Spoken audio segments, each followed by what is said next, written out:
Welcome to our second info session for Oxfam Trailwalker. I'm Georgie. I'm the fundraising and events manager here for Oxfam Trailwalker, and I'm going to be taking you through tonight's session.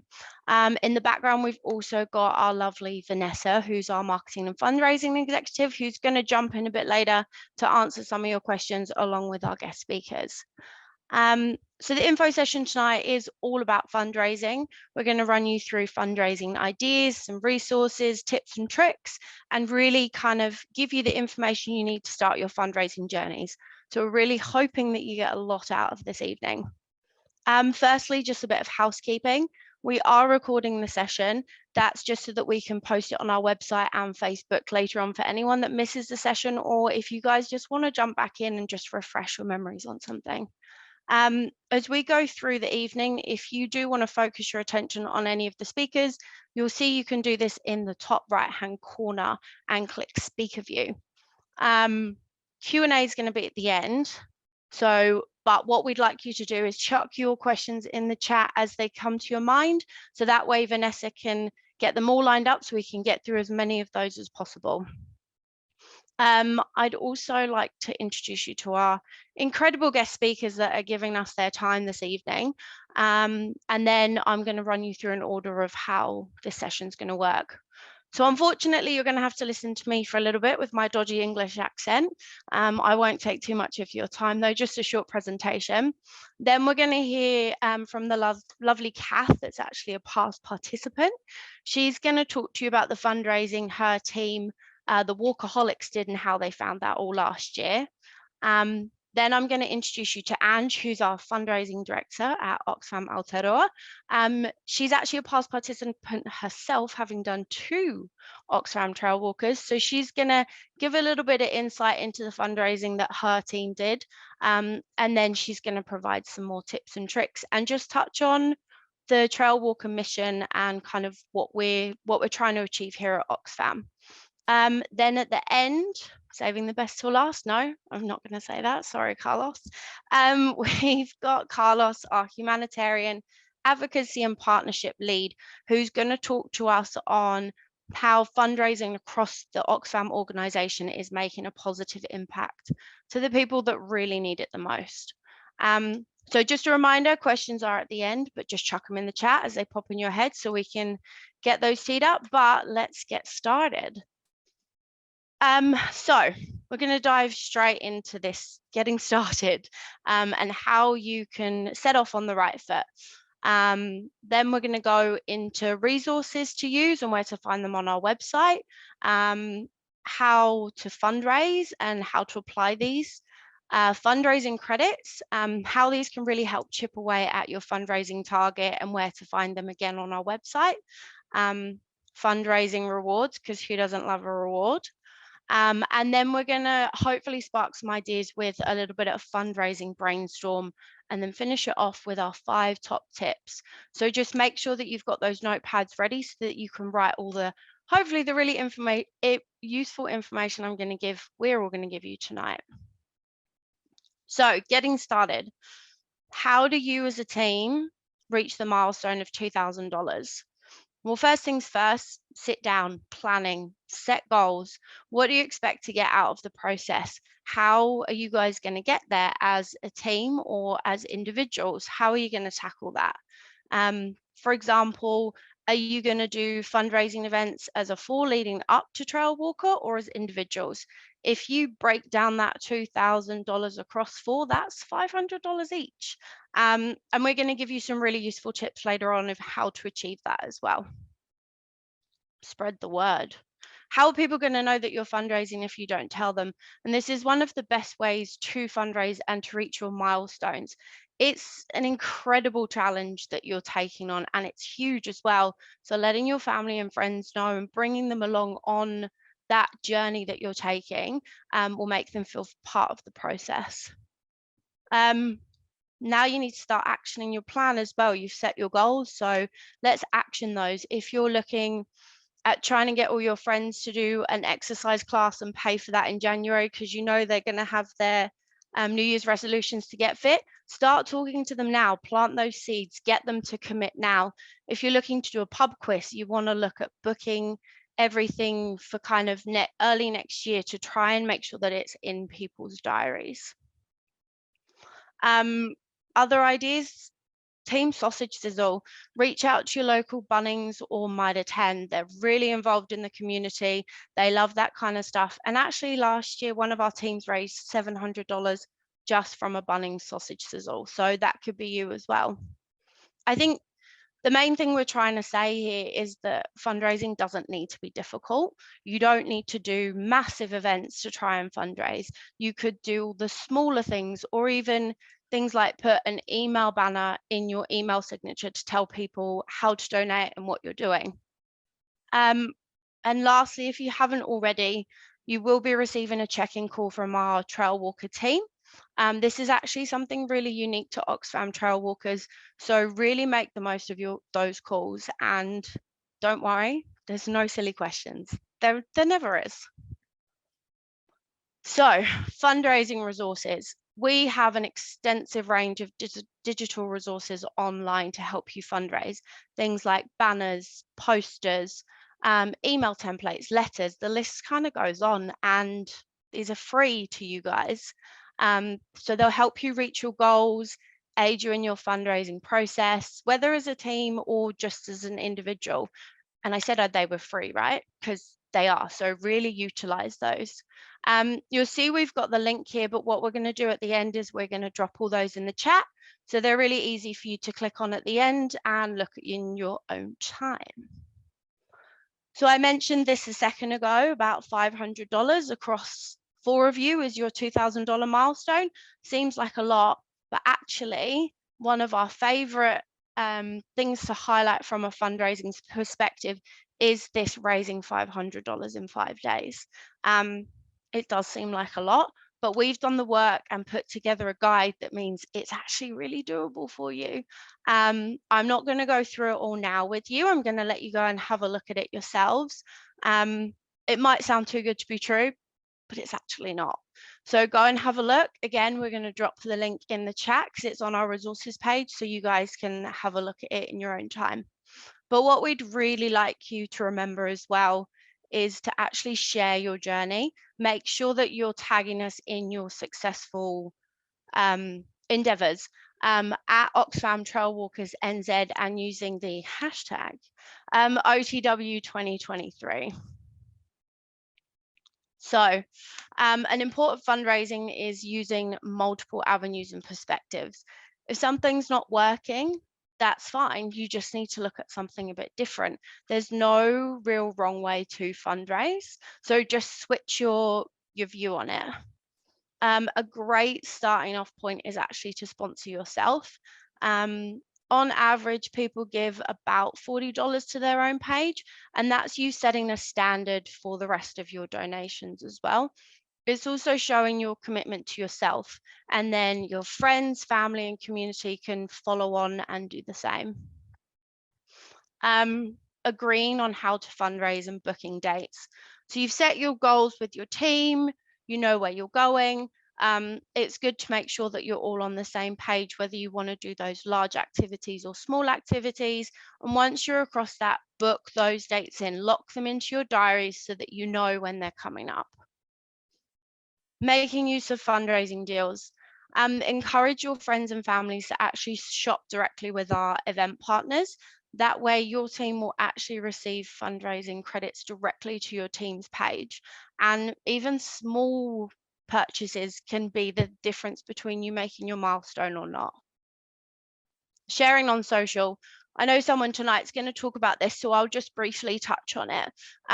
But people really underestimate this strategy. Yes, it feels weird to ask your family and friends for money, but actually it's quite normal. So make sure that you utilize that strategy and share the stories that are coming through in your fundraising journey. Matched donations from workplaces. A lot of Oxfam Trailwalkers have actually managed to get their workplaces on board where the workplace actually matches dollar for dollar what they raise. So have a chat to your workplace. You can pop their logo up on your team page so that they actually get that acknowledgement as well and are getting a little something back. And lastly, we've talked about this already, but if you haven't, visit our fundraising resource page and look at downloading the media kit. Just picture this. You're in an elevator and a friend asks you what you're fundraising for. You've got 30 seconds, because that's normally how long you have in an elevator pitch. What do you say? It's really good to be able to answer this question. So again, we've done the work for you and added the blurb into the media kit. If you wanted to, though, you can go even bigger and reach out to local media and actually get the local community involved in your fundraising and reach a wider audience. Again, we've done the work for you, so have a look at that resource page. So I mentioned fundraising deals. Excuse me, talking too quickly and all of that jazz. A really cool way is to get your team involved with the event while fundraising training is about making the most of our event partner fundraising deals. We've made this really easy for you so that you can just pop on the website, have a look at what they've got, and a lot of the things you actually will need to purchase as well. So why not get something back for it? I am going to highlight one in particular, and that's Booster Wine Group. So they've been supporting Oxfam Trailwalkers since 2011. So a long time event partner, which we're really grateful for. And they have an incredible deal that helps you reach your target. So getting your friends and family and wider community to order 12 bottles from them, they'll actually give you $40 back in sponsorship straight to your team. And wine fundraising can really be a winner. One team one year raised $1,800 just from this alone. And with the Christmas season coming up in summer, who doesn't want to stock up their cellars? So don't forget to have a look online, oxfamtrailwalker.org.nz/fundraising deals, and you'll be able to have a look at all the different things we've got going on. As I said, who doesn't love a reward? We've got several here. So when you reach certain fundraising milestones, you'll be eligible for team and individual rewards. Each individual that raises $750 actually gets one of our Oxfam Trailwalker Forever Cups. So as one of New Zealand's most sustainable alternative to single-use takeaways, it's kind of like a trophy for doing something really good. And also, for those that are new to Oxfam Trailwalkers, we're incredibly proud to say that we're a disposable cup-free event. So that means everyone, including your support crew, need to bring their own reusable cups to the event. So how cool would it be if you're walking around with an Oxfam Trailwalkers Forever Cup? People really like to give kudos when they see those. So it's a cool goal to try and achieve. For teams that raise $2,000, and obviously you all should be doing that, please. Your team will receive an exclusive Oxfam Trailwalker buff. I was supposed to wear mine tonight, but I left it in the office. Apologies. But I can see Kath is wearing hers, so you guys will be able to see it shortly. Our past participants have told us that wearing the buff makes them really proud, and it shows others the awesome work that you've done as well. For teams that raise $3,000, you'll actually receive a bespoke box on the event weekend. And we fill this with heaps of goodies to keep you fueled up and help you recover once you cross that finish line. And finally, for teams that raise $5,000 or more, your team actually gets entered into the draw to win a luxurious wellness trip to Taranaki. This includes a gin tour, a flotation sanctuary session, and of course, accommodation 2 nights at Trailwalker's official accommodation partner, which is Novotel New Plymouth. So there's 4 reasons there to really push yourself and push your fundraising journey.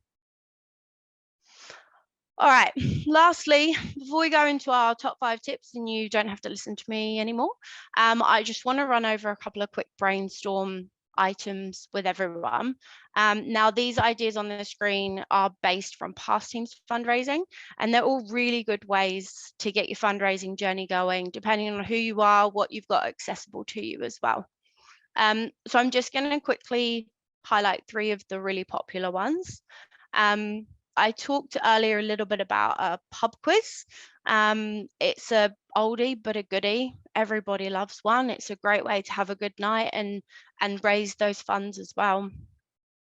Auctions is another one that we've seen that's quite popular in the past. It's things like people going around their house and finding things that they don't use anymore, or clothing that they don't use, and actually doing a garage sale and just having a clear out. It also then means that you can replace the stuff afterwards if you want to. So it's a win-win. Bake sales. I mean, who doesn't love baked goods, really? Taking them into your workplace as well gets your colleagues involved, and you can raise anything from $100 to $400 depending on how much you make and how many people are there. So make sure you time it with everyone in the office day. But basically what I'm trying to get at is that the list is never ending. You can get as creative as you want to be. We've had people utilize their skills in the past with a team of nurses actually going on to Queen Street and giving CPR lessons for a donation. So utilizing their skills, passing their knowledge on, and raising funds. So really the world's your oyster with what you want to do and what's available to you. Okay, so our 5 top tips to remember. Yes, fundraising $2,000 can seem a bit daunting as a goal, but breaking it up across the 4 of you with that $500 is a really achievable way to do this. And as I said, we've got that $500 in 1 week resource as well. So really have a look at that for you guys. Asking your support crew. They're supporting you, so why wouldn't they look at donating, or even just sharing the fact that you're doing this across their own networks to try and raise your donations that way? It's a really good way to involve them in your fundraising journey. Free resources, who doesn't like them? So really utilize those ones we've got online for you. We've done the work, so you don't have to. Thanking people. It seems really silly. It seems like an easy thing, but people love that. They love to be involved in coming along with you on something. So maybe even a little video to say thank you, or a call, or a social media post, just something just to really thank them. And then lastly, we have fun. Like, we're trying to show you that fundraising isn't daunting, that you need to do it in your own way and make it fun for you and your team. So enjoy spending time with your teammates, enjoy the process, just smile and have fun with it. So luckily for you guys, that's kind of all from me. So for anyone that's joined the session and missed the guest speaker intro, I just again want to introduce our speakers for the night. So firstly, we're going to hear from Kath, who, as I said, is our past participant from Team Walkaholics. Kath's team actually won our 2022 5K fundraising prize draw. So she knows all about the luxurious wellness trip to New Plymouth. So I'm sure she'll touch on that. Then, as I said, we're going to meet Ange, our fundraising director, who is a 2-year past participant of Oxfam Trailwalker. So she's going to talk a tiny bit about the fundraising from her perspective, and then also touch on her actual experience in Trailwalker, and then a little bit on the Trailwalker mission and what we're doing here at Oxfam. And then finally, we're going to hear from Oxfam's humanitarian advocacy and partnerships lead, Carlos, who's going to talk to us more about Oxfam's work and just the impact fundraising across our organization has on this work. So this is time for me to be quiet. Kath, I'm going to pass over to you and let you talk about your experience and the Walkaholics. Kia ora. Thanks, Georgie. Kia ora koutou, ko Kath Tarahanti tōku ingoa, and I am a very proud team member of the Walkaholics. Our team got together last year, because one of the people who got the team organised was my neighbour, who I knew, of course, to say hi to, and we'd had a few interactions. She had a couple of friends, but in the end, it was one of her friends and one of my friends, so we didn't really know each other. So that was one thing for us to get together for the fundraising part. It was a really good way to get to know each other as part of our team building. So probably that's the sort of beginning of our journey. Like probably everyone here in this room, we're all busy people, and so I really took all the message being sent to keep it simple, make it work for you. And so probably one of our top tips was utilize your individual and team strengths and your connections. Some people know people in business. I personally don't know that many people in business, so that wasn't one of my strengths. But that can be a way of getting some easy fundraising. I'll quickly just run you through what our sort of quick journey, and then some of our top tips. So because I feel like you're hearing a lot of talking, if you're one of those people who need some visuals and you can split your screen, go on to Google the Walkaholics Facebook page, and you'll be able to see our sort of journey, well, the whole journey, but also you'll see the fundraising sort of part of it as well. So if you like visuals, do that while I'm talking. So part one was we set ourselves a goal. Let's get our $2,000 by Christmas and get it over and done with. We've got a couple of people in our team who are no nonsense, just I haven't got time to do too much. We want to do this for Oxfam. We want to do this for ourselves, but let's just get it done by Christmas. So that could be top tip number one. What we decided was we were going to get 2,000, and we were going to do that by doing a movie fundraiser and a pub quiz. And so what we did was we said, who's doing what? And so we talked about, one person was going to do this, one person was going to do that. And then, so I was in charge of organising the movie night. So one thing I found, just in case you don't know, if you have it on a different night, you get more money in your pocket. So Monday night at our local theatre was you got $10.50 in your pocket compared to $8 per ticket. So of course we made it Monday night. We set a date, we put it out there, spread the word. We chose a movie that we thought would suit everybody, like you always do with a movie fundraiser. And then another person on our team said, I'll sort out the raffles. And so she started emailing. We live in Pornicky in Wellington, so she emailed Blue Bridge and the ferries and said, have you got a free one? And they said yes. Someone gave us, Whitaker's gave us chocolate, Ranga gave us ginger beer. She just put out emails, and she didn't do it for that long. We all said everything had to be finite time. Fix Some Fog, I think, gave us some stuff too. And then someone's mother-in-law in our team gave us a whole lot of bottles of wine as well. So we got together one evening as a chat, as a team get together, and just wrapped them up, took photos, put them on Facebook, and spread the word. So a big thing with raffles is because we were in the COVID restrictions, we couldn't do 110 movie theatre. We could only do 70 or 75 or something. So we knew we weren't going to have as many people there buying raffle tickets, and we wanted to spread the love. So we wanted to try and sell as many tickets before the night. So we did that, and I think we sold about $450 worth of. We got $450 for the raffles, and $240 of that was pre-sales, people who didn't even come to the movies. So that's another way of people contributing who might not want to come to the movie. The other thing was, so as a result of our movie fundraiser, we made $1,200. That was the tickets and the raffle tickets. So we were pretty excited, but even more excited because 2 weeks before the movie was in November, early November, and 2 weeks before that, just with people promoting the Oxfam, our page on the Oxfam fundraising page, we actually had already reached 2,000 before the movie night, just from spreading the word. So then we raised another 1,200 on the movie night, and we're like, oh, we're at 3,200 by Christmas. Hallelujah. We were very happy. So and we had also been having trouble because of COVID restrictions to book our pub quiz. So it just felt like that was great. And so we actually didn't even bother having the pub quiz. Lucky for you guys, she says, hopefully, not trying to jinx anybody, but hopefully you won't have the same level of restrictions and you'll be able to have big numbers at your pub quizzes and your movie nights. So key things were set a goal. We said by Christmas we're going to get to 2,000.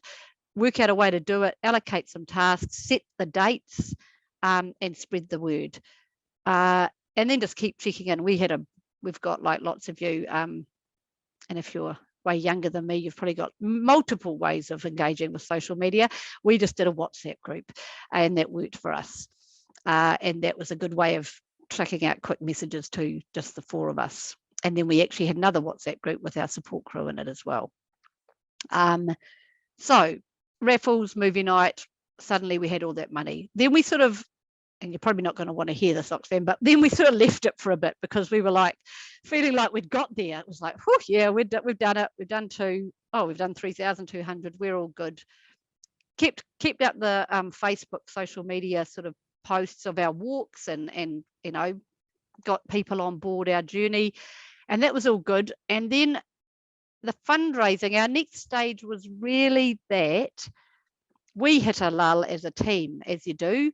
And we got to, it was a couple of our longer walks because we only got together once a month for our long walks, and it was our 60k walk, and it was, not going to lie, it was flipping hard. And we I was like the blister queen. If you want me to talk about blisters, I won't do that tonight, but boy, I know a lot about good socks, etc.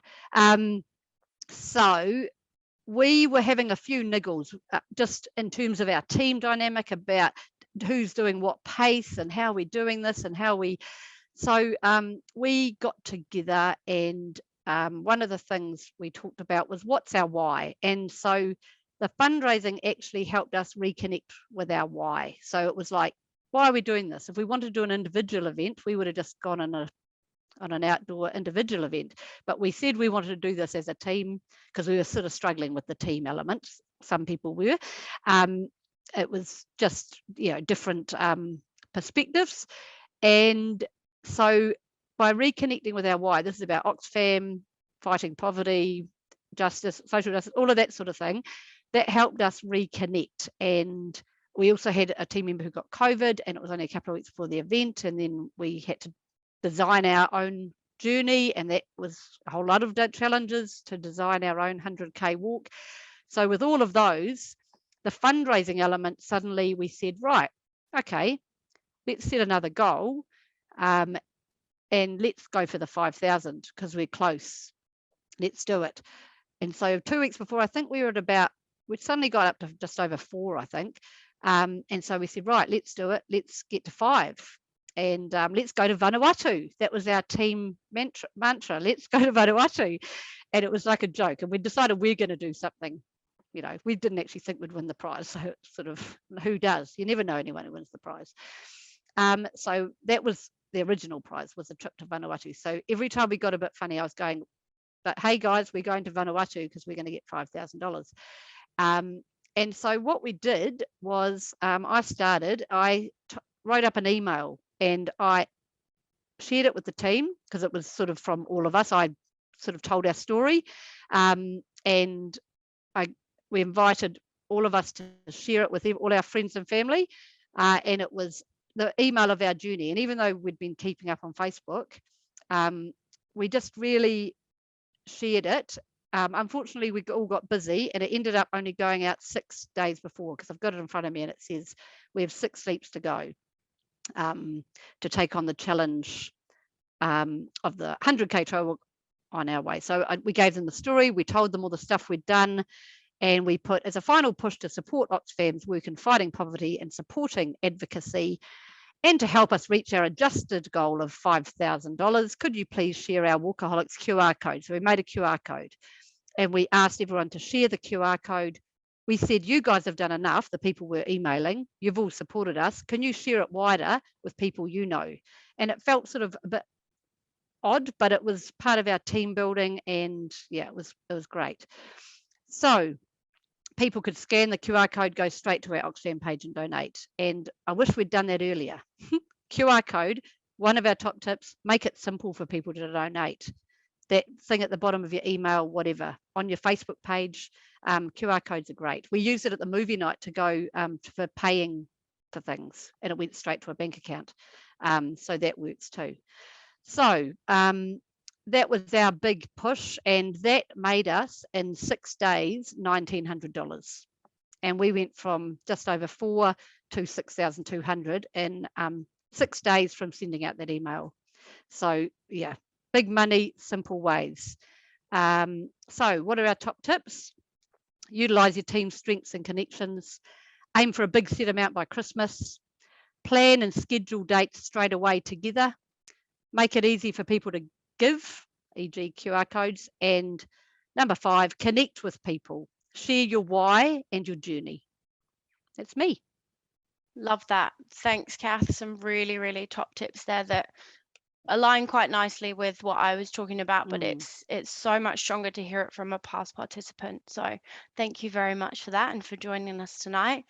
So on that, I'm now going to pass over to Ange, for Oxfam's fundraising director. As I said, she's done 2 Trailwalkers before, so she's going to put her Trailwalker participant hat on, talk to you about how her team has fundraised in the past, and then a little bit about Oxfam Trailwalker's mission and obviously why we're all here. So Ange, over to you.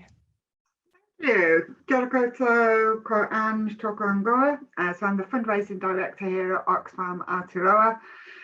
Thank you so much for joining us tonight. It's wonderful to see participants joining the session. And Kath, I really resonate with a lot of what you said. And just as you were talking through your story, it really resonated with me because we went through those phases, you know, the excitement of fundraising and the money coming in, and then the lulls that you get and the loss of motivation. And I think it's something that every team absolutely goes through. So yeah, I mean, I did 2 Oxfam Trailwalkers back in 2015. So this was long before I worked for Oxfam. Little did I know I was going to be working for Oxfam, but a long-term supporter of Oxfam's work, very close to my heart. And I really wanted to do something that challenged myself. So I talked to my colleagues at the time. I was working for Greenpeace. So it was a team of 4 women from Greenpeace, and we called ourselves the Green Goddesses. And we really got into that role quite quickly, you know, so that fed a lot of our strategy around how we fundraised as well. We really zoned in on the team and what we were doing it for, and really just finding that alignment with the values. I think one thing that we took really seriously was the training aspect, and it actually formed a part of our tactic for fundraising. So what we wanted to do, we had this vision of doing all this incredible training, and we were going to take all these video diaries. We would video one another telling each other stories and the wonderful views and all the walks that we did. So the training became a really integral part of how we actually promoted what we were doing, and we utilized social media for that. We absolutely honed into that. We were all working full time. We didn't have a lot of time to do other things, run events and things like that. For us, we all had very strong social media connections and networks. As you can probably tell by my accent, I'm from the UK. I particularly tapped into my UK networks, my family and friends, because, you know, when you get money from the UK and it comes over to New Zealand, it doubles. And really, we just drove it through our digital networks. Facebook was the main one that we used. We also used Instagram as well. And then we did also do some personal emailing to some family and friends who maybe, you know, weren't connected. We always also made sure that we shared each other's posts. So we opened up our networks between the team to ensure that we were getting the maximum reach, and opened it up to friends of friends as well, because I think that's a really good way, particularly if you've got a friend or family member who has supported you, getting them to share it as well can often help you with your fundraising goals. So just quickly going back to the training, because I know it's a mixture of talking about fundraising and also the event, and I'm not sure how many of you have done this before, it's first time this for a lot of you, but the training for me was really what got me through the actual event, and it was that variety of different types of walks. So the technical walks that we did, you know, the incline walking is my nemesis. I hate it. So I pushed myself and trained on the inclines because it actually paid off in dividends. It really built my strength and my resilience on the actual walk. And I was able to share some of that journey with my networks around the things that were personally challenging me. And I would always relate that back to, oh, you know, I'm complaining about walking up a hill, but what about somebody who is struggling in the Pacific Islands who has to walk just to get the basic essential of drinking water? And really, you know, when I put it that way, it reframed what I was actually doing and pushed me to actually do more. So night walks as well, just very quickly, make sure you practice with a night walk. That's a really strange experience if you've never done it before, and a bit of a shock to the system. So definitely practice your night walks. And then the final tip on that's that eat while you're walking. Get used to being able to eat while you walk. Jet planes were a firm favorite of mine, the little candies. So yeah, 2015 was amazing for us, and we raised $6,500 purely through our social media and network posts. But one of our team members didn't make it. So she got to 90K and her knees gave out and she couldn't make it. And that really destroyed the team, like to walk that last 10K without our fourth member.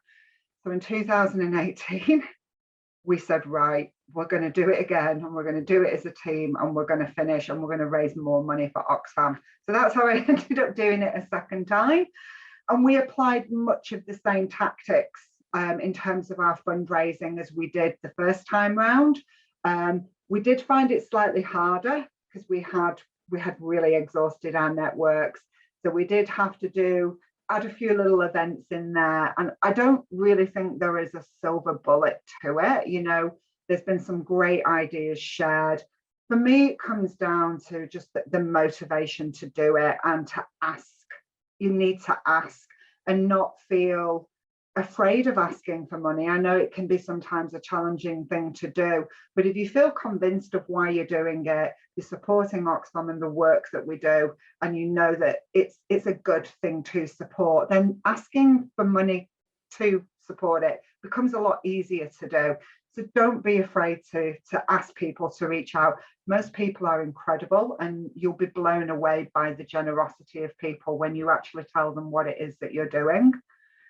So that's just really giving you that broad sort of overview of my experience of it. I don't want to waffle on too much longer, but if I just bring that back into focus of what Oxfam are doing overall and what the Trailwalker event means for Oxfam, it really allows us to, the money that you raise is incredible, and it allows us to respond to those emergencies when we need to. You'll have seen even just over the past 12 months, some of the challenges globally that we've faced with Tonga and with the Ukraine, and now what's happening in Pakistan with the floods. So this really does support our ability to respond to those emergencies. And I know that Carlos will touch on this a lot more. But one of the things for me that it really drives me, and it drove me when I was fundraising, was it was about addressing the systemic changes and the structural changes that remove the barriers to escaping poverty, which is one of the key elements of what we do at Oxfam. So never underestimate the power that you have when you do fundraise and when you do this event. It's an incredible experience. I'd recommend anybody to do it once. Georgie, I'm looking at you. And I can't wait to be at the event next year. I will be on that finish line. I'll be waiting for you all to come through, and I will be the one that will be screaming and cheering for you. So yeah, I'll see you on that finish line. Thanks. Thanks so much for that, and some great tips from a past participant perspective, and just to give us kind of your reasonings why as well. It's really cool. It also segues nicely into Carlos, who I'm now going to hand over to, and who's going to talk to us about his role and the work that he's doing here at Oxfam, and as I said, how the fundraising from across the organization helps him do that. So Carlos, over to you.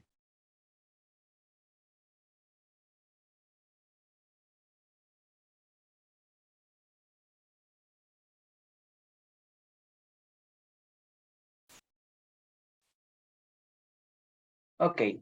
Well, hello everyone. I hope you can hear me. Yeah, great. Thank you, Georgie. Thanks to everyone. I'm here to bore you about with a lot of statistics and a lot of targets of what Oxfam does in emergency. No, please, I'm going to try to make it easier for you and easier for everyone considering the time. And I'm going to make it really quick, and happy to take some questions after. So what does Oxfam does in emergency? We do WASH, and here it comes. So I said I was not going to come with any acronym, and I start with an acronym. So what's WASH? For us, WASH is water. So basically, in emergencies, one of the biggest priorities that we have and that we face is to provide water. Oxfam has developed technology, has developed expertise, and work all over the world to provide, to purify, to distribute, to store water. So in fact, what you can see there is something that is called an Oxfam tank.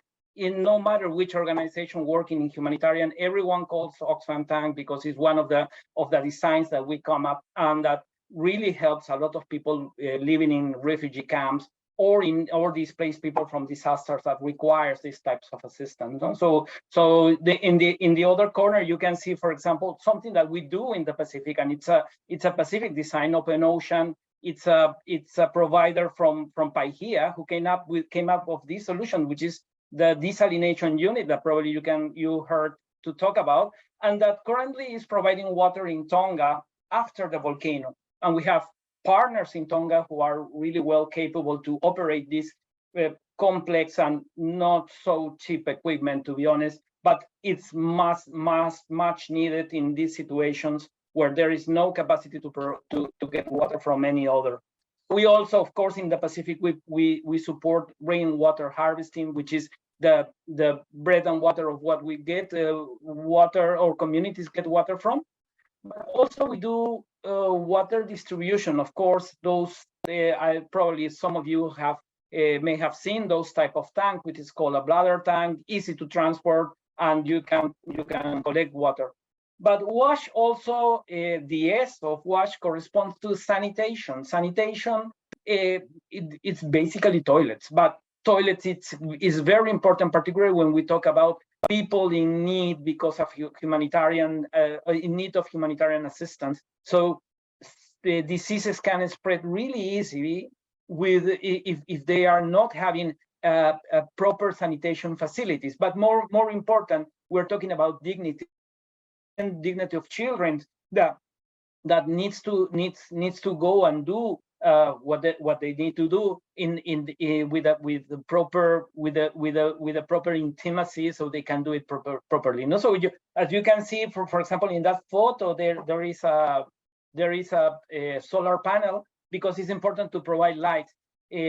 Toilets in refugee camps are really dangerous, particularly for women and girls. So that is why we put lights on every toilet. This is more what we do in the Pacific. This is from the COVID response, but we, as you could think, after the Tonga volcano, we move all the COVID response also into the response for communities affected by the ash and the tsunami that happened. So hygiene is the H of WASH. That completes the acronym of WASH. So, but we also provide food security, and that what it may look complex. So food security is not just providing food. Of course, when it's required, when it's an immediate need, we provide food.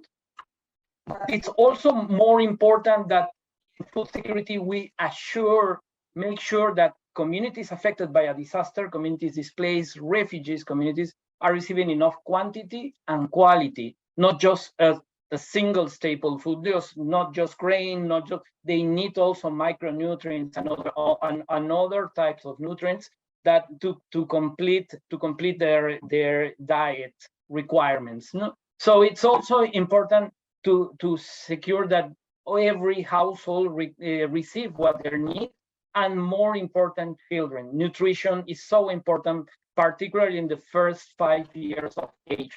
And finally, livelihoods. So for us, for Oxfam, it's more important to secure food, or the most important strategy to secure food is for those communities to have the tools, to have the means, the knowledge to provide their own food. That's why we put so much emphasis into farming, into support the cattle. And here it comes with another complex acronym. So emergency food security and vulnerable livelihoods. So talking about livelihoods, it doesn't matter. I'm not going to stop there. But when we talk about livelihoods, it's not only provide all the food and all the tools that they require.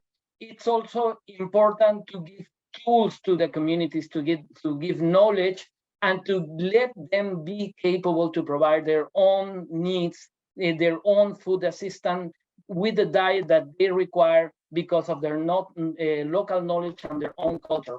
And finally, obviously, supporting small businesses and supporting families to have access to this small business to move the economy. And that's the fastest way to move from a disaster and to move into the recovery process and into the future development.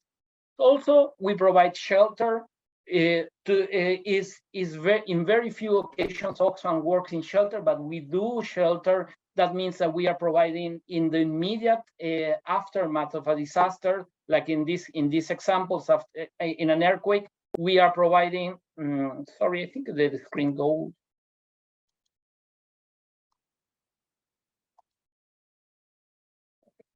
So in the immediate in the aftermath of the disaster, we provide support to families that requires a roof, and obviously that includes refugee camps.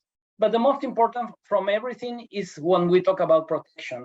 And protection means to enhance safety and provide dignity to the people and give them voices in the moment of distress. So for example, in this photo, you can find that again, we have put these solar panels with lights, important not only to illuminate the road to the toilet, but also, for example, to schools, and to make sure that women are heard and their needs that are special in particular in humanitarian situations are heard and are taken care of.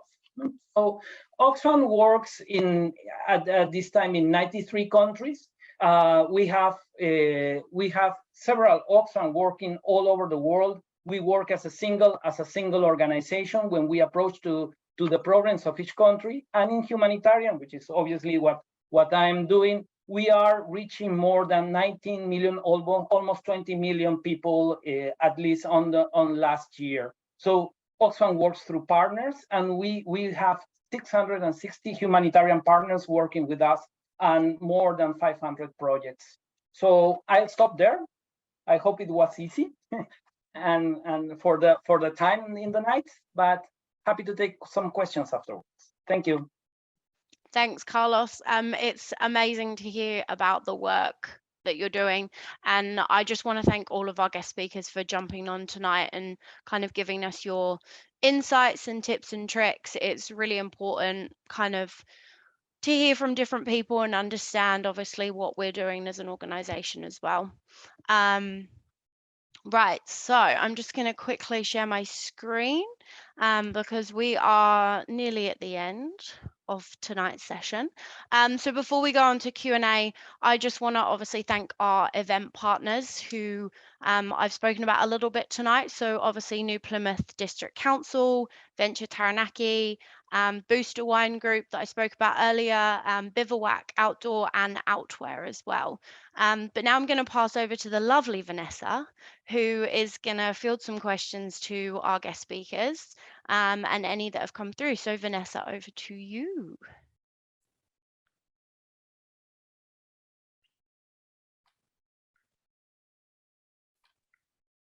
Hello, everyone. Thank you so much. That was such a wonderful jam-packed session, so many nuggets and so inspirational hearing the stories. Just wonderful to hear and get a sense of the why. So I hope you've all enjoyed listening to the speakers and that you've come away with a lot. Please jump into the chat and type away your questions. We've got 10 minutes. We've also got some chats that have come in through Facebook Messenger as well. So what I'll do is while you jump in and pop your questions in, I'll start off by heading straight over to Ange. So Ange, with your adventures over those 2 years, what would you say, if you could reduce it to one top tip, what would your top tip for fundraising be for this kind of event?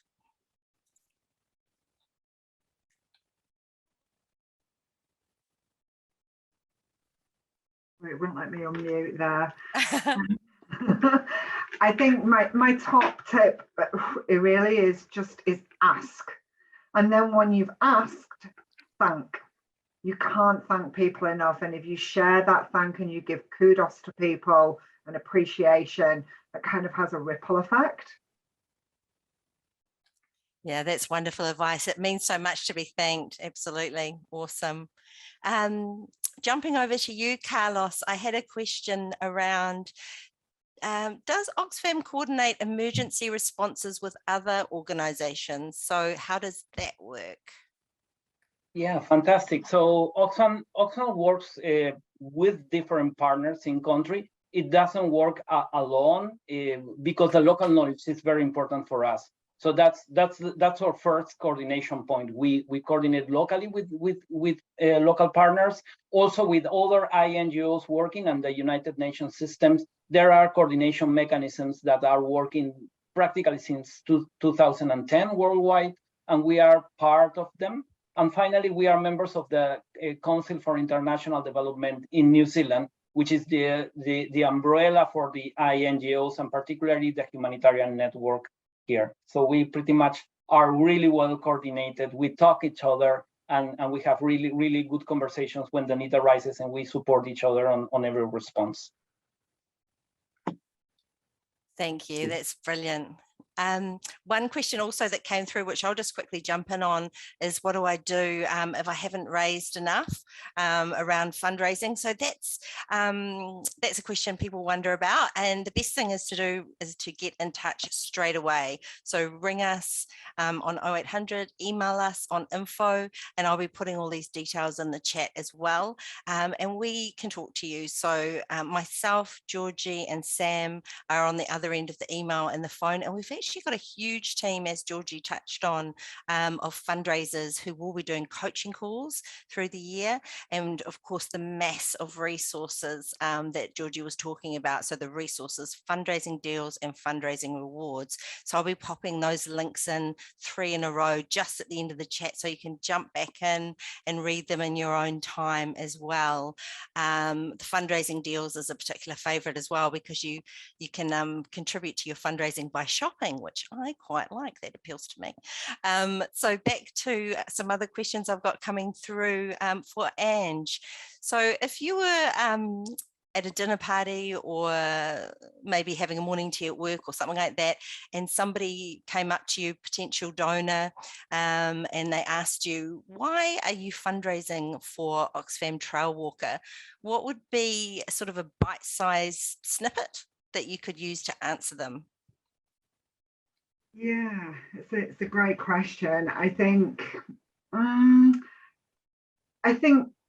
because I want to challenge and overcome the systems and structures that keep people trapped in poverty, I think is my personal take on it. Yeah, and that's a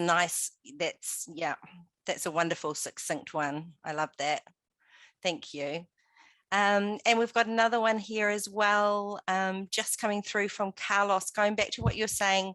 So talking about assistance in a humanitarian level, how do you know that the assistance is going to the most needed? So how do you guarantee that that humanitarian assistance is going to those who need it most? Yeah, that's an important question. Is very relevant for us to be in country beforehand. It's very important to work preparing communities, to work making communities ready, and particularly with the climate change events that we are facing in the last months. So we have to be working with the communities. We need to have a deeper understanding of that, and then it is, despite it could look like a quick response. We are doing it in a measured manner. So we are setting targets, we are setting objectives, we are measuring the objectives, we are measuring those objectives with the community, and making those people affected to have a say in what they are receiving. So we are all the time measuring and evaluating and making sure that the response happens in the way that those who are in need are expecting to happen. Thank you. Yeah, thank you. That's wonderful, Carlos. Well, are there any last minute chat questions? I can't see any, but if you have missed out tonight, or if something sort of hits you when you get home later on, or you're just pottering around later in the week or over the coming weeks, and you think about anything that's sort of been said tonight and you have any questions, get in touch, email us, phone us. We're here all the time, and this isn't your one sort of absolute opportunity to ask questions at all. So we're with you along the journey. So with that, and mindful of time, we're looking around that 8 o'clock. I will pass back over to you, Georgie. Thank you so much, everyone. Back to you, Georgie. Thanks, Vanessa. And thanks everyone for all of your questions. We're literally right on the money now, which is fabulous. I love keeping to time. I just want to say thank you again for joining us. Thank you again to our guest speakers. As Vanessa said, this isn't your only opportunity to call or reach out to us. Please make sure that you do. We're going to do some tweaking in the background and have the video up on the website and Facebook hopefully by the end of this week, so that you can recap on anything that you need to. The next info session will be in October, so just look out in your inbox for that one. That's all from me. You don't need to listen to me anymore, you lucky things. So happy training and fundraising, and thank you for joining us tonight, guys.